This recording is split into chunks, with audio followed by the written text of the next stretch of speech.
following the public support of the sole administrator by the National Youth Council of Nigeria, Rivers State Chapter. We're joined now by the chairman to give us a bit of insight following their events from today, and that is NWISABARI Bani. Mr. Bani, many thanks for doing this with us. Let's just get started, shall we? Your group has thrown its weight behind the new administrator of Rivers State barely a week after his inauguration. Can you tell us why?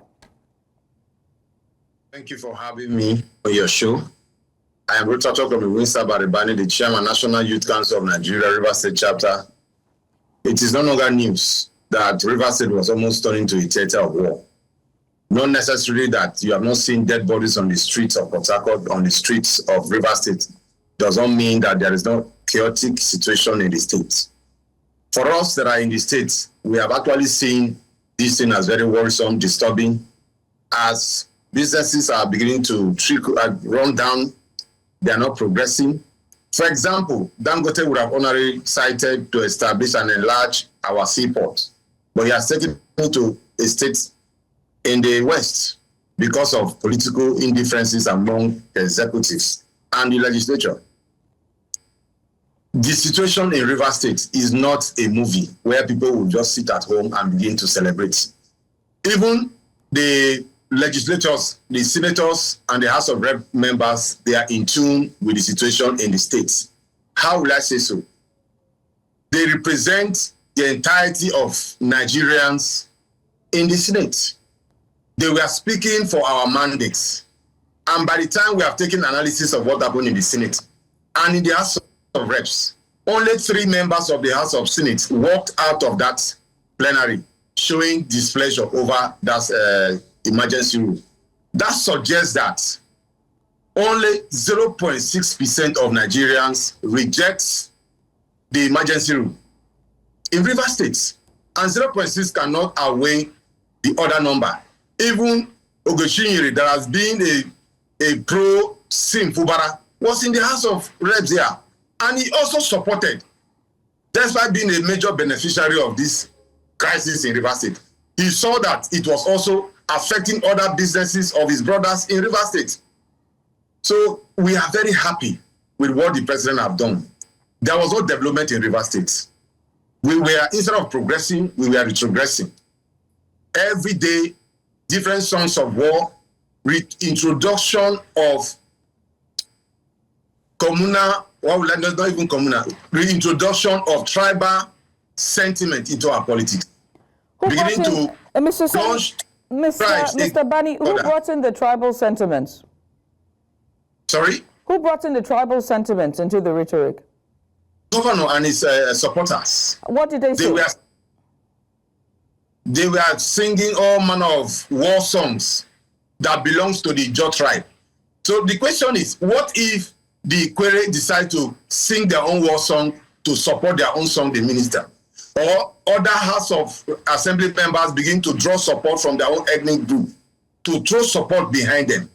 The state would have been in shambles, on fire, beyond what it is. But I want to also thank Mr. President. In fact, Governor, the suspended governor should be thankful enough to Mr. President for averting his impeachment. Because if not for the intervention of Mr. President, as of today, we don't know what would have happened in Rivers State. And we are very happy as young people because there was no progress. Even job creation was zero. The statistics is clear. It is not a thing of bias or somebody loves me or somebody does not love me. All right. A situation out of the arms of government. Right. NWISABARI. I mean, I have to ask at this point, when allocations have been stalled and what has been going on with a godfather and a godson has taken over governance, it begs to ask a question about whether or not anybody can perform. But my next question is this. In what ways are you measuring the impact of the sole administrators in the state? What are the key performance indicators for you and the members of your council? Before I answer that question, I'm going to put a point straight. The crisis in Rivers State was constitutional crisis. It was not the crisis between godfather and godson. We have never come across that in our polity. It was a constitutional crisis between the legislature and the executive. And when the person that was supposed to secure the state becomes a key actor in the crisis, emergency rule becomes very important. And I want to thank Mr. President for also bringing him. What have we gotten from the emergency rule? We have gotten a sole administrator to restore peace. That is the first mandate. And restoring peace means business can now strive.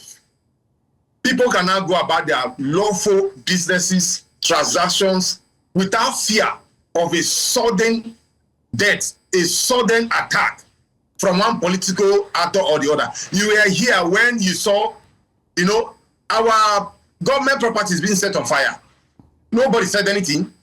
Today we have people throwing support for the suspended governor, oh, bring him back and all of that. Most of them, we are already aware. Falana is a major beneficiary of the crisis in Rivers State. He left because he is supposed to argue for his own clients and came to social and came to the media to argue. But I want to thank the administrator for restoring peace in Rivers State. NWISABARI, just so we're clear on this, right? You said that the sole problem of River State is a constitutional problem and has nothing to do with a godfather and a godson issue. So are you saying that the rest of Nigerians have amnesia, or they seem to be blind as to what is happening on the national stage?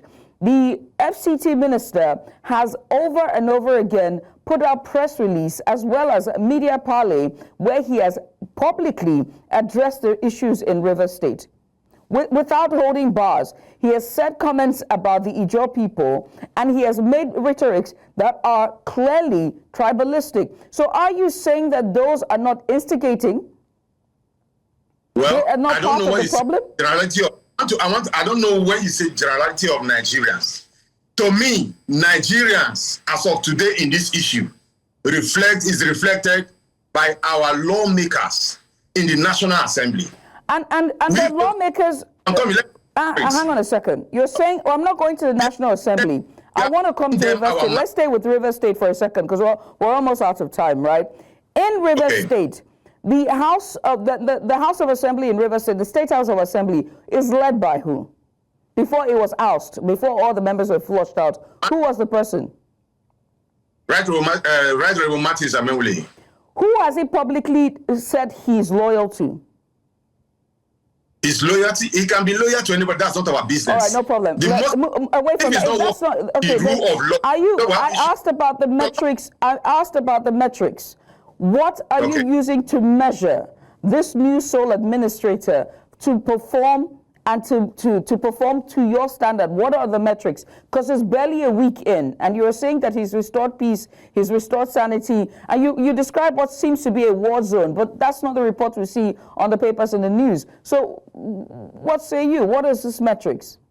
When you say on the papers of the news, I don't know if you saw when a lot of government properties were burned down, blasting of our national treasure, the pipelines, Trans-Niger pipeline. I don't know if you have not come across all of these things. So people that are outside Rivers State do not really know what we have been going through. Look, it's my job to fact check you, right? I don't want to do this, but it's my job to fact check you. When those properties were burnt, they were burnt during the local government elections. Let's be clear on that. And it was very clear that it was because those parties who refused to participate in that election, and the police actually pulled out from that election, that it melted down into chaos. Are you going to say that that was the case? That was the problem, or that was the fault of Siminalayi Fubara? Are you going to say that that's the fault of Nigerians or the lawmakers or those who set ablaze those properties? So much so that the constituents of that area had to go camp in those places so that it doesn't melt down into madness. We have those videos. I can ask them to pull them up. I don't have any issues with it. First of all, what brought the burning down of these properties was the total disrespect to the grand norms of our society.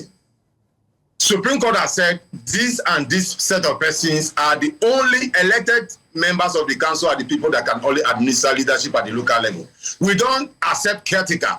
We don't accept whatever you want to call it. This is what we want. And the governor then, the suspended governor, did not adhere to these rules. And so if people are saying this is the rule for all of us to come together to become a state, Are you saying that one person's opinion, bringing 3 persons to represent the whole state, are you saying that that is what we should conform to? Are you saying that the judgment of Supreme Court on local government autonomy, how things should be done so that everybody can live in harmony, are you saying that that should not be respected? When you say you are checking the facts, we are here on ground and we will give you the details and not what somebody stays in Abuja or somewhere else to say. I live in River State. I give credible intelligence to security operatives. When situations happen, most of the time for them to even access certain areas, if the youth do not give them backup and support, our credible intelligence, they cannot access these areas. All right. And we are telling authority. WISABARI, I do have to let you go, unfortunately. Let's see how this 6 months play out. Let's see how this 6 months play out, because I do have to let you go, WISABARI, and I hate to talk over you, but we're out of time. Let's see how this 6 months play out, and let's hope for the best for the sake of River State and for the people of River State. But once again, thank you so much for taking out the time. WISABARI Bani, he is the chairman of the National Youth Council of Nigeria for the River State chapter.